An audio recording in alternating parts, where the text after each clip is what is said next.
Un estudio de Elige Educar proyecta que para 2025 habrá un déficit de 33.000 profesores y educadores de párvulos. Además, también habría una disminución importante de los estudiantes que ingresen a las carreras de pedagogía. Para hablar de este tema, vamos a tomar contacto a esta hora con el investigador de Elige Educar, Ignacio Maldonado. ¿Cómo estás, Ignacio? Buenos días. Gracias por hablar con nosotros.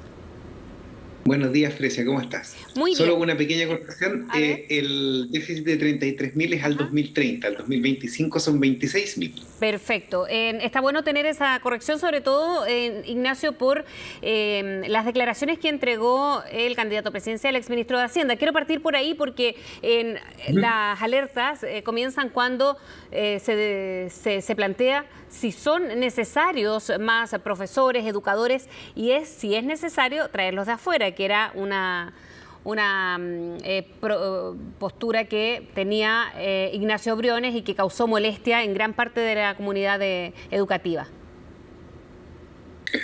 Bueno, de todas maneras es urgente y necesario contar con más profesores y tenemos que aprovechar a todas las personas que desean estudiar, que cumplen los requisitos de la política nacional para formarlos y contar con esos profesores. También tenemos que tener un foco muy importante en el tema de retención, porque se nos van muchos profesores año a año, aproximadamente el 4,1%, cerca de 8.000 profesores todos los años. Se van a otros países, jubilan, cambian ¿a dónde se van? No lo sabemos. Sabemos que dejan de ser profesores de aula. Ya. Claro. Puede ser que asuman roles directivos dentro del establecimiento, puede ser que cambien, que busquen otros horizontes laborales, pero no son los que jubilan sí, esos los tenemos separados en nuestra medición. Perfecto. Y con respecto a la propuesta del candidato Briones, hay que decir que también el déficit de profesores no es solo un problema chileno, es un problema que tienen muchos países del mundo.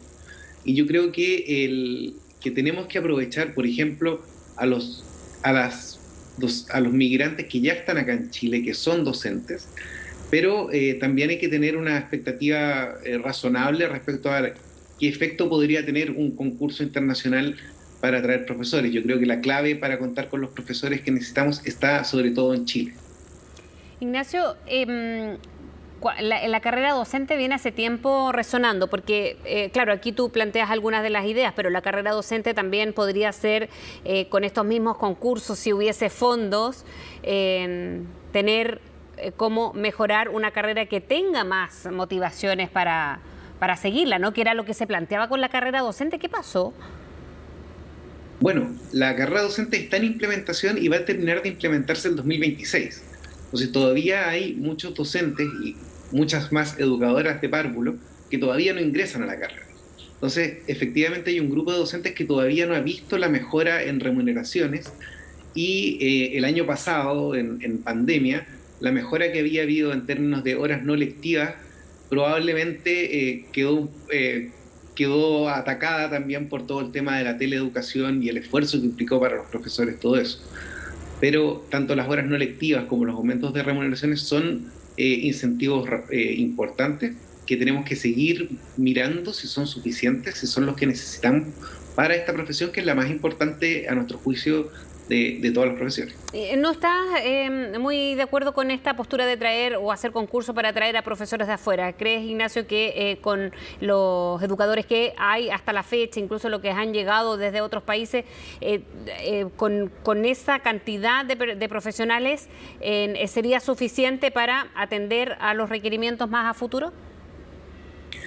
Creo que si nosotros hacemos un trabajo fuerte en la retención de los docentes, y esto tiene mucho más que ver a veces con el clima laboral de las escuelas, con la concursabilidad de los cargos directivos, y que una de las metas importantes para los directores sea justamente que las escuelas sean un lugar agradable para trabajar. Creo que pasa mucho más por el tema de retener a los docentes que tenemos, de evitar la cantidad de docentes que perdemos los 5 primeros años. El CIAE publicaba hace poco un estudio que decía que el 20% de los estudiantes de pedagogía desertan los primeros 5 años, y eso es una cantidad demasiado importante para la necesidad que estamos teniendo hoy día de profesores. ¿Qué pasa o por qué tan a largo plazo son estas carreras docentes? Porque finalmente cuando es a largo plazo no habrá desincentivo. Con la misma pandemia seguramente es un sector que ha sido bien golpeado, ¿no? Directamente por la carga de trabajo extra que se vio el año pasado, tuvieron los profesores. Efectivamente, nosotros hemos hecho varios estudios en un contexto de COVID a profesores, y los profesores han hecho un tremendo esfuerzo por subirse a la educación a distancia, que no siempre es educación virtual, sino que muchas veces tiene que ver con ir a la casa de los estudiantes, entregar guías, tener otro tipo de estrategias, porque la conectividad lamentablemente no está repartida igualmente en todo Chile. Y efectivamente ese esfuerzo ha significado mucho cansancio para los profesores, y tenemos que preocuparnos también de la posible deserción mayor que podríamos tener en este contexto. Claro, en este contexto, en un año donde se vislumbraba un retorno a clases que ahora está más en stand-by, y que en el fondo demanda mucho de los profesores. Necesitamos preocuparnos de la salud emocional de los profesores, también tenemos que preocuparnos del derecho a desconexión. Yo aquí quiero hacer un llamado a los apoderados, por favor. Yo sé que tienen el WhatsApp de sus profesores, pero después de la jornada laboral ellos también tienen derecho a descansar, y es bueno respetar esos horarios, porque muchos establecimientos se fijaron horarios, pero es muy difícil hacerlos respetar. Claro, y eso también depende del criterio de cada uno, ¿no? Una empatía de saber que hay horas de descanso. Ignacio, en ese sentido también del trato de los profesores, porque lo que dijo Ignacio Briones se puede estar de acuerdo o no, pero entre muchas de las críticas es el trato que tienen los profesores en Chile, porque se viene hablando de la carrera docente, pero con la pandemia quizás hubo una inflexión. Muchos los felicitaban, pero otros hay una cierta sensación de clientelismo, veo yo, con los profesores, en lugar de que sea el contrario, como que me tiene que entregar un servicio. Y eso quizás se suma a lo que está pasando con la educación en Chile.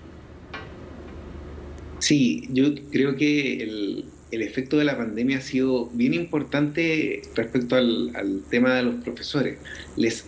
Como comentábamos, les hemos pedido o han tenido que dar mucho más de lo que era un año regular, al que ya estaban acostumbrados, haciendo por primera vez un montón de clases virtuales, articulación dentro de las asignaturas, cambiando la forma de hacer pedagogía. Y efectivamente es importante que como sociedad y todos los actores reconozcamos ese esfuerzo y ese valor.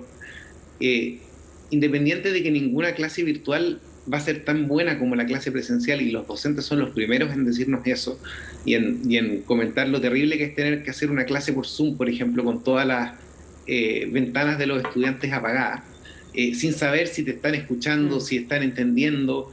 Es una realidad muy estresante para los profesores. Pero esa realidad a veces contrasta con la forma en que los tratamos en el día a día, en que nos referimos a ellos, en que muchas veces incluso esos esfuerzos para algunos son insuficientes, a pesar de que los profesores ya yo diría que han hecho lo humano y más allá de eso, sí, más allá de lo exigible de todas maneras. Pero ahí hay una política que a lo mejor está al debe, o una comunicación respecto a eso, porque aquí lo más que hubo como controversia si se volvía o no presencial y si trabajaban o no, con todos los dichos que han dicho incluso autoridades de gobierno, en fin.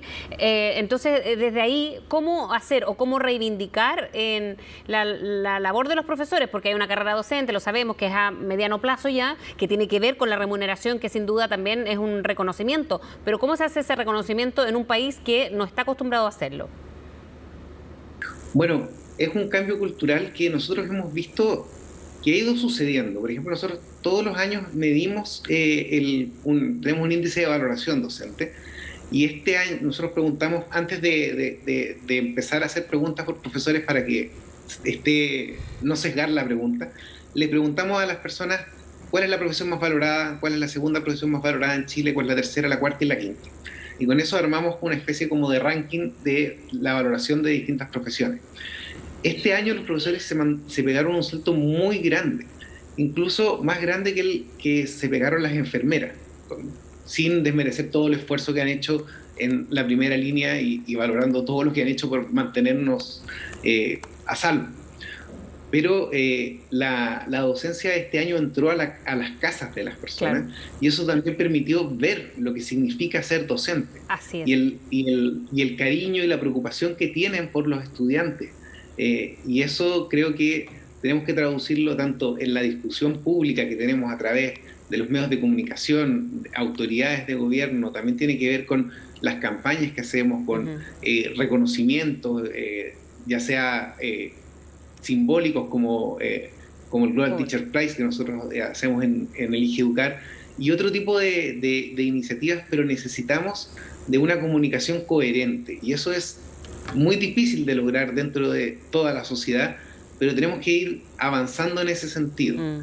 No podemos estar con discursos ambivalentes respecto a los profesores, tenemos que valorar su esfuerzo. Evidentemente siempre hay cosas que mejorar, claro, pero no nos podemos quedar solo en el vaso medio vacío cuando el esfuerzo que están haciendo es tremendo, y ese esfuerzo tiene que ser reconocido y tenemos que por lo menos decírselos. Absolutamente. Y aquí estoy hablando incluso en la relación micro, los apoderados con sus profesores, o sea, estoy hablando de toda la sociedad, no estoy hablando solo de autoridades, solo medios de comunicación. Exacto. O solo de organizaciones o instituciones. Desde menos a más incluso, lo importante que son esos gestos. Muchísimas gracias, Ignacio Maldonado, por haber hablado.